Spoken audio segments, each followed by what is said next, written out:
बहुत तेज एक ब्लास्ट हुआ, खूब तेज वाला। हम तो अपने बच्चे लेकर आए, कैसे कैसे। तुरंत जांच होकर नतीजा जो आएगा, जांच हम जनता के सामने रखेंगे। बहुत भारी मन से आया हूँ। कल शाम दिल्ली में हुई भयावह घटना ने सभी के मन को व्यथित कर दिया है। मैं पीड़ित परिवारों का दुख समझता हूँ। आज पूरा देश उनके साथ खड़ा है। मैं कल रात भर इस घटना की जांच में जुटी सभी एजेंसियों के साथ, सभी महत्वपूर्ण लोगों के साथ संपर्क में था, विचार विमर्श चलता था। जानकारियों के तार जोड़े जा रहे थे।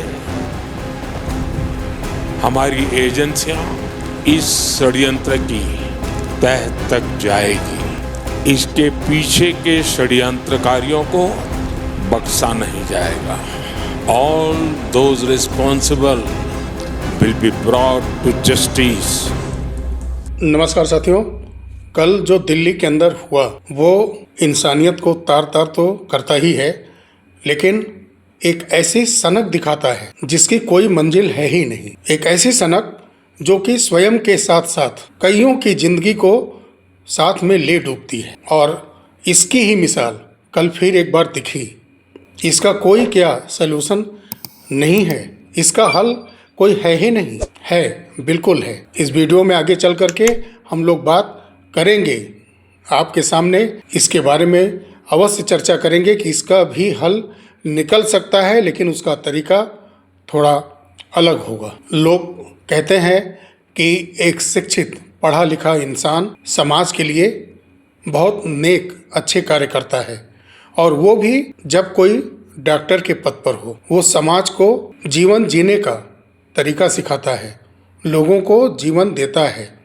आधुनिक युग में वो इस धरती पर ईश्वर का रूप है, खुदा का रूप है, लेकिन न जाने किस मंजिल की तलाश में वो ऐसा इंसानियत को तार तार करने वाला कुकर्म कर बैठते हैं। जिन 4 डॉक्टर के नाम कल के दिल्ली के बम ब्लास्ट कांड में आए हैं, क्या उन्होंने इतनी पढ़ाई, इतनी डिग्रियां MMBS इसलिए की थी कि वो अपने ही देश में बम्बिंग करके लोगों की जान ले लें? डॉक्टर शाहीन एक महिला होते हुए भी देश में अपने हुनर का इस्तेमाल आतंकवादी घटना के लिए कर रही थी। डॉक्टर आदिल अहमद इतनी पढ़ाई करने के बाद, जिसको कि लोगों का जीवन बचाना चाहिए, वो लोगों की जीवन लेने की ट्रेनिंग लेने लगा। ये लोग ऐसा जहर बनाने में कामयाब हो गए जिसको छूने मात्र से कुछ घंटे में आदमी खत्म हो जाए, इस दुनिया से चला जाए। उस जहर के असर को खत्म करने के लिए जब तक डॉक्टर प्रयास करें, कम से कम 72 घंटे से ज्यादा लग सकते हैं, तब तक न जाने कितने लोगों के जीवन समाप्त हो जाएंगे। डॉक्टर उमर नबी, इन लोगों की हसरत जीवन बचाने की होनी चाहिए, लेकिन न जाने क्यों किसी और के हाथों की कठपुतलियां बन करके ये जीवन लेने वाले बन गए। डॉक्टर मुजम्मिल शकील कहने को तो ये चारों लोग के टाइटल पर डॉक्टर लगा हुआ है, लेकिन इनके कृत्य आज पूरे डॉक्टर महकमा को दागदार कर रहे हैं, मजहब को दागदार कर रहे हैं। एक डॉक्टर का और नाम सामने आया है जो कि अपने हॉस्पिटल में महिलाओं की नसबंदी कर दिया करता था। ये कैसे कृत्य हैं? ये कैसा मजहबी सोच है कुछ लोगों के अंदर? क्या पाना चाहते हैं वो इंसानियत की हत्या करके? कल के कांड में जो जांच चल रहा है उसमें सज्जाद, तारिक, कई ऐसे नाम आ रहे हैं। और जो कार का इस्तेमाल हुआ, पहले वो सलमान के नाम था, फिर उसने तारिक को बेचा, फिर उसने उमर के नाम गाड़ी की। ये कैसा चक्रव्यूह है? ये किस तरह से तैयारियां की गई थी? और मैं मानता हूं कि हमारे देश की डिफेंस एजेंसियां से चूक हुई हैं। आज लगभग 12-13 साल से हमारे देश की एजेंसियां देश के अंदर इतने बड़े बम ब्लास्ट की घटना को रोके हुए थे। सरहदों पर हमारे सेना के जवान के कैंपों पर, सेना के बस पर हमले हुए हैं। संदिग्ध स्टेट जम्मू एंड कश्मीर में पहलगाम में हृदय विदारक घटना हुई है, लेकिन देश के अंदर इतने कट्टरवाद, ह्यूमन सुसाइड, बम ब्लास्टिंग से हमारा देश बच रहा था। आतंकियों की गोली और बमबाजी से बचता आ रहा था। लेकिन आखिर कितने दिन तक? जांच एजेंसियां भी हैं, उनसे भी थोड़ी चूक कहीं न कहीं हो जाती है, क्योंकि हमारे देश का जो भौगोलिक स्थिति है, जमीनी स्तर पर, समुद्री स्तर पर एक बहुत बड़ा एरिया हमारा विदेशों के साथ लगता है। अभी भी भारत उस स्थिति में नहीं हो पाया है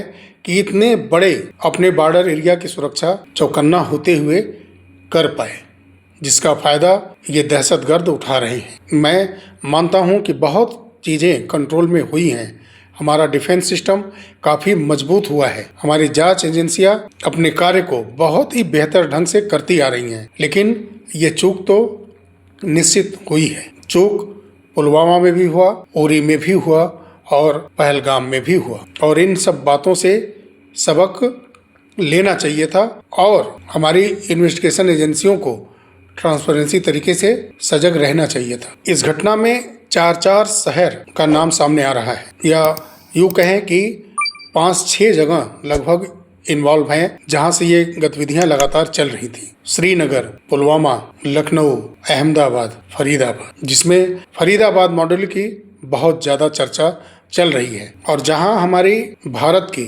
इन्वेस्टिगेशन एजेंसियों की थोड़ी चूक हुई है, वहीं उनकी सफलता ही इतने बड़े हादसे का कारण भी बन गई। 3 टन विस्फोटक बरामद किए गए, कलाई से पूछताछ की जा रही थी। 350 किलो अमोनियम नाइट्रेट बरामद की गई। ये हमारे देश के इन्वेस्टिगेशन एजेंसियों की जीत है। इतने तगड़े एक्शन से, कड़ाई से पूछताछ करने की वजह से कल दिल्ली के अंदर लाल किले के पास में सुनहरी मस्जिद के पार्किंग में खड़ी घंटों वो कार, या तो वो वहां से निकलकर बाहर जा नहीं पाई, या फिर वो इतने डिप्रेशन में गए कि जो उनका मकसद था, इतने बड़े पैमाने पर 3 टन के लगभग विस्फोटक, 350 किलो अमोनियम नाइट्रेट, जिनसे ये एक बहुत बड़ा विस्फोट भारत के अंदर करना चाहते थे। लखनऊ शहर इनका सबसे प्रथम टारगेट में था। ऐसे जांच एजेंसियों के मुताबिक बातें सामने आ रही हैं कि दिल्ली और लखनऊ दोनों शहर था। लेकिन ये इतने हतोत्साहित हो गए कि खुद के पकड़े जाने के डर से स्वयं को सुसाइड बम्बर बना लिया, या अपने हेड ऑफ चीफ के कहने पर वहीं पर ब्लास्ट करने को वो मजबूर हो गए, क्योंकि सुनहरी मस्जिद के पास पार्किंग में वो घंटों गाड़ी लेकर के खड़े थे। कई घंटे गाड़ी के बाहर ही नहीं निकले। तो जो इनका बड़ा मकसद था, इतने बड़े विस्फोटक पदार्थों के साथ एक बड़े विस्फोट को अंजाम देना था, उससे हमारे इन्वेस्टिगेशन एजेंसियों को रोकने में कामयाबी मिली है। लेकिन कल की भी घटना कम नहीं थी।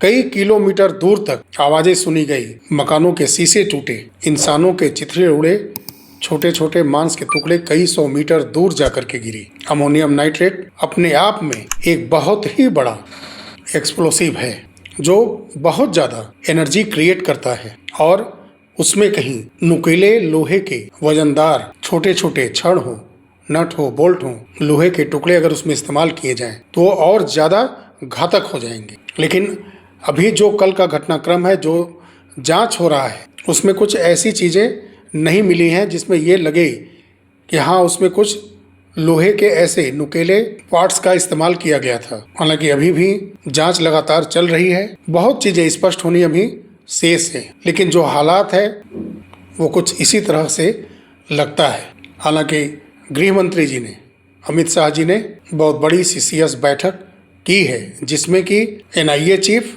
एनएसजी चीफ, आईबी चीफ सभी लोग थे, और सरकार लगातार प्रयास कर रही है कि इसके तह तक जाया जाए और उसके बाद एक बड़ी कार्रवाई की जाए। लेकिन ऐसे कब तक देश के प्रधानमंत्री, गृह मंत्री कहते रहेंगे, छोटी छोटी कार्रवाई करते रहेंगे? इसका आखिर सलूशन सही है क्या? जो हमारे देश के हालात हैं, इसका अस्थायी हल क्या है? हमारा पड़ोसी देश चाइना, आखिर वहाँ सत्ता कैसे चलती है कि वहाँ के बीजिंग में या किसी अन्य शहर में कभी बम ब्लास्ट नहीं होते? वहाँ ऐसी सनक मजहबी तत्व इस तरह से बम ब्लास्टिंग नहीं करते, लोगों को गोलियों से नहीं भूनते। वैसा हमारे देश में क्यों नहीं? एक तरफ सुरक्षा एजेंसियों की तारीफ भी बनती है, तो ये हमारे देश के सुरक्षा एजेंसियों की भी एक बहुत बड़ी चूक है कि 3 टन लगभग विस्फोटक कैसे भारत के अंदर आए, किसके माध्यम से आए,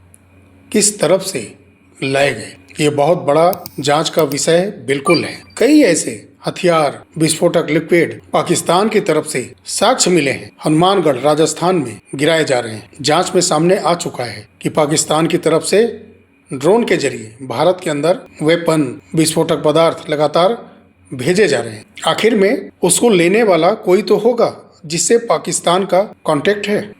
किसी के साथ पैसों के दम पर या मजहब के दम पर कॉन्ट्रैक्ट हुआ होगा, जिनके लिए वो ये विस्फोटक लगातार ड्रोन के माध्यम से भेजते आ रहे हैं। किसके द्वारा 3 टन विस्फोटक, 350 किलो अमोनियम नाइट्रेट, कोई तो देश में होगा जिसके सपोर्ट से इतने बड़े मात्रा में विस्फोटक ऑपरेट करने के लिए, हमारे देश को दहलाने के लिए वहां से भेजा गया और यहाँ उसको देश के अंदर लेकर के आया गया और उसको रखा गया। ये ठीक है कि इसको ऑपरेट करने वाले ये कुछ डॉक्टर्स, कुछ लोगों के नाम सामने आए हैं, लेकिन किसी बड़े लेवल पर जो कि हमारे इन्वेस्टिगेशन एजेंसियों के बीच में है, हमारे राजनीतिक पार्टियों के बीच में है, हमारे देश के जड़ में वो समाया हुआ है, जो कि पाकिस्तान के साथ मिल करके अब तक हम अपने देश के अंदर उसको पाले हुए हैं और वो हम लोग के देश में लगातार ऐसे बड़े हमले करवाते जा रहा है, लोगों की हत्याएं क्रूरता के साथ करवाते जा रहा है। 2011-12 तक जो घटनाएं हुई हैं, कितनी क्रूरता, कितनी निर्ममता से की गई हैं।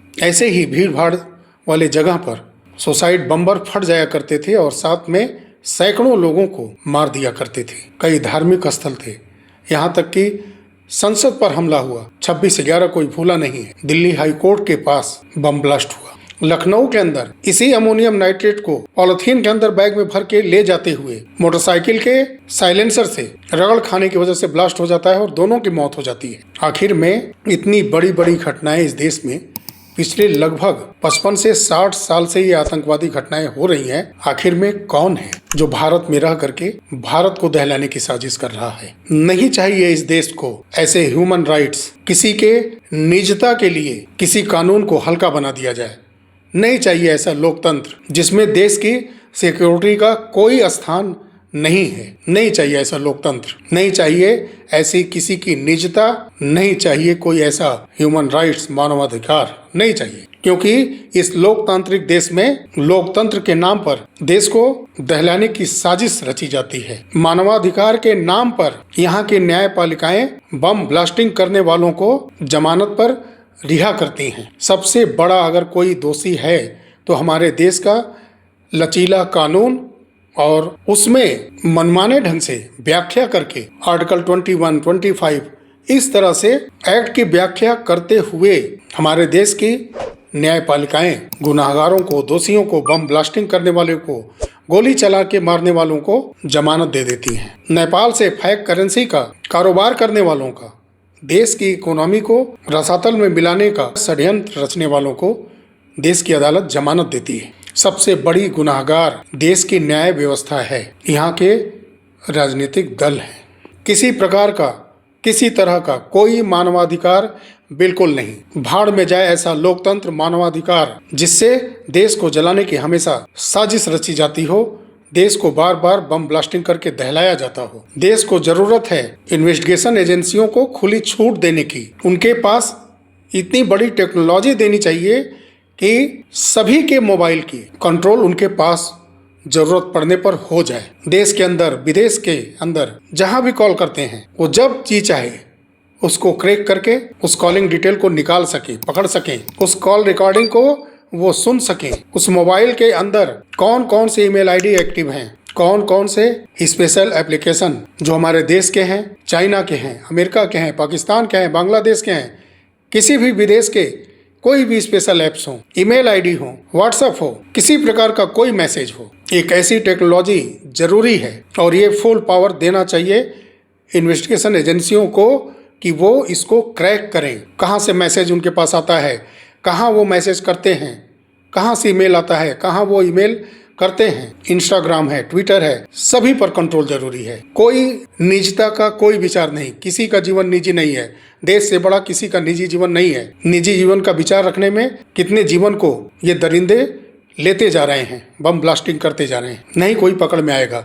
जरूरी है जो भी संचार का माध्यम है, मैसेज को आदान प्रदान करने का माध्यम है, उसको क्रैक करके पकड़ना हमारे इन्वेस्टिगेशन एजेंसियों को जरूरी है। एक पियून से लेकर के पीएम तक, एक आम नागरिक तक, कोई भी लोकतंत्र का ड्रामा नहीं, कोई भी मानवाधिकार का ड्रामा नहीं, कोई भी निजता का ड्रामा बिल्कुल नहीं। देश सर्वोपरि है। जो खुले दिल के हैं, राष्ट्रभक्त हैं, वो कभी इनकार नहीं कर सकते, और जो दो मुंहे हैं, दिखावे का राष्ट्रभक्ति है, वो इसका सिर्फ विरोध करेंगे। जो सच्चा राष्ट्रभक्त है, ईमानदारी से मेहनत करके कमाने खाने वाला है, वो कभी ऐसी जांच से इनकार कर ही नहीं सकता। देश से बड़ा ना कोई नेता है, ना कोई सीजेआई है, ना कोई जस्टिस है, ना कार्यपालिका का कोई सिस्टम है, ना न्यायपालिका का कोई सिस्टम है, और ना ही कोई कॉन्स्टिट्यूशनल इंस्टीट्यूशंस है।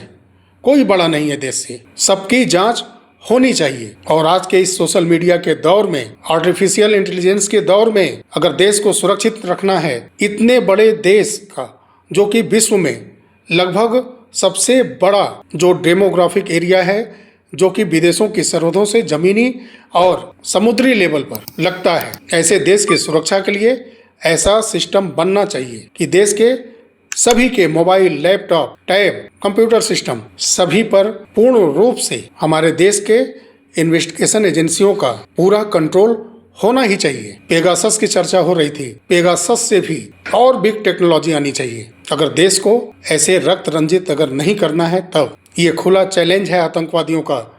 ये ऑपरेशन सिंदूर का बदला है, जो कि हमारे इन्वेस्टिगेशन एजेंसियों की वजह से बहुत कम दायरे में वो डिप्रेशन में होकर के कर गए। नहीं तो उनका दायरा बहुत बड़ा था। वो तो कहीं तालाब में मिला जाते, किसी पानी के उस सिस्टम में डाल देते उस जहर को, सैकड़ों लोग मर जाते। जब तक डॉक्टर उसको पकड़ते, तब तक सैकड़ों लोग इस दुनिया से चले जाते। अब मैं सवाल करना चाहता हूँ धर्म, जाति और राजनीतिक ठेकेदारों से कि आखिर ये किस लिए देश के अंदर पिछले 60 सालों के अंदर जितने भी आतंकवादी घटनाएं हुए हैं, इसके पीछे का उद्देश्य है क्या? जो सच्चे भारतीय हैं, धर्म, पंथ, मजहब दूर रखिए। जो सच्चे भारतीय हैं, वो स्वयं से इसके आंसर तलाश करें कि ये सारी आतंकवादी घटनाएं किस लिए, इससे क्या शांति मिलेगी, ये किसके लिए किया जा रहा है। इसका कोई जवाब मुसलमान दे सकता है, कोई ईसाई दे सकता है, कोई बुद्धिस्ट दे सकता है, कोई जैन दे सकता है, कोई पारसी, कोई यहूदी, कोई सॉफ्ट हिंदुत्व का चोला ओढ़े हुए दे सकता है कि आखिर इतनी हत्याएं निर्ममता से किस उद्देश्य से की गई है। किसी के पास जवाब तो खुला सा है, लेकिन कहने की हिम्मत नहीं है, क्योंकि कुछ लोगों के मजहबी सनक के आगे सब झुक जाते हैं, और उनको झुकाने के लिए हमारे देश के डिफेंस सिस्टम के साथ साथ हमारे बहुत बड़े सीमावर्ती बॉर्डर पर कंट्रोल के साथ साथ हमारे देश के इन्वेस्टिगेशन एजेंसियों को सभी के मोबाइल, कंप्यूटर, लैपटॉप तक उनके मैसेजेस को, उनके कॉलिंग डिटेल को क्रैक करने का टेक्नोलॉजी और पावर, खुला पावर देना हो। और हमारे देश की न्यायपालिका लोगों को जीवन जीने के अधिकार के नाम पर, ह्यूमन राइट्स के नाम पर इतने गंदे कृत्य करके गए लोगों को जो जमानत देती हैं, वो बंद करें। कानून का भय नाम का चीज ही इस देश में है ही नहीं। गरीबों के लिए कानून है, जिनके पास पैसे नहीं है, जिनके पास धारा 151 का जमानत करने के लिए पैसे नहीं है, सिर्फ वैसे लोगों के लिए कानून है। जिन आतंकवादियों का बाहर से देश के फंडिंग होता है, FCRA के माध्यम से फंडिंग होती है, उनकी जांच किए बिना, समझे बिना न्यायपालिकाएं उनको जमानत देती हैं। सीरियल ब्लास्ट करके सैकड़ों लोगों को मारने वाले, उनके शरीर के चिथड़े उड़ाने वालों को जमानत दे दिया जाता है। कहाँ से रहेगा कानून का भय? कोई भी एजेंसियां गिरफ्तार करेंगी, पूरे एविडेंस के साथ भी गिरफ्तार कर लेती हैं, तो वहाँ जीवन जीने का हक का चर्चा होता है, ह्यूमन राइट्स का चर्चा हो जाएगा। किसी न किसी तरीके से कानून के अंदर से कुछ न कुछ लाइनें निकाल करके अपराधियों को जमानत देने का प्रावधान चला रहा है। उनको भी अपने निर्णय पर, अपने जजमेंट पर सोचने की जरूरत है। अगर आपको न्याय के माध्यम से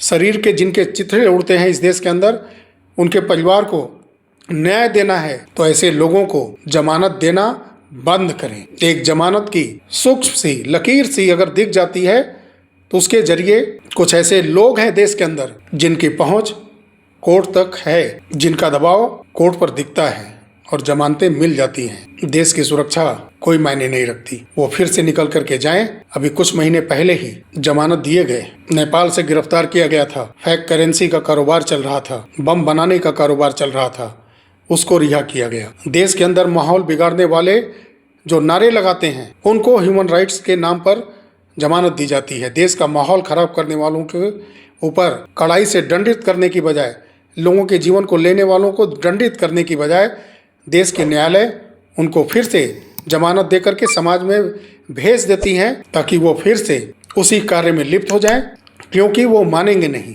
और उनको तो सब मिल जाता है। कितना बड़ा कांड करने के बाद भी जमानत मिल गई तो फिर करेंगे, फिर जाएंगे, फिर जमानत मिलेगी, क्योंकि पैसा बोल रहा है।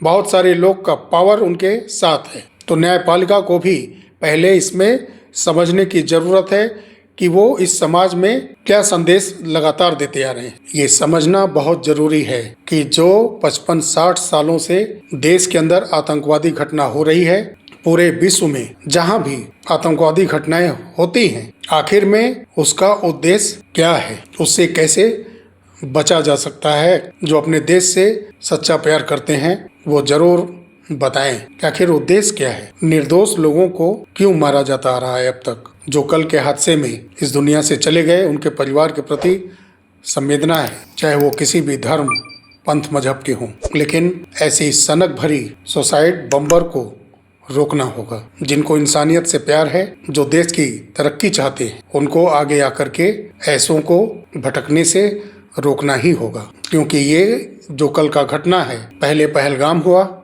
फिर ऑपरेशन सिंदूर हुआ और फिर ऑपरेशन सिंदूर के बाद ये बहुत बड़े लेवल पर बदला लेने की साजिश थी, जो कि कम लोगों के जानों के साथ सिमट गई। ये बहुत बड़ा सौभाग्य ही कहा जाएगा कि हमारे देश की जांच एजेंसियां इसको सीमित रखने में कामयाब हुई हैं। लेकिन ऐसी घटनाएं कभी न हो, ऐसी हम सरकार से उम्मीद करते हैं और देश की सभी जांच एजेंसियों से उम्मीद करते हैं और न्यायपालिका से उम्मीद करते हैं कि देश में बैठे गद्दारों को और देश में निर्दोष लोगों को जो मारता है, हत्या करता है, उसके प्रति नरमी नहीं होनी चाहिए।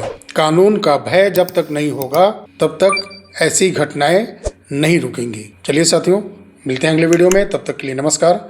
जय हिंद, जय भारत, वंदे मातरम।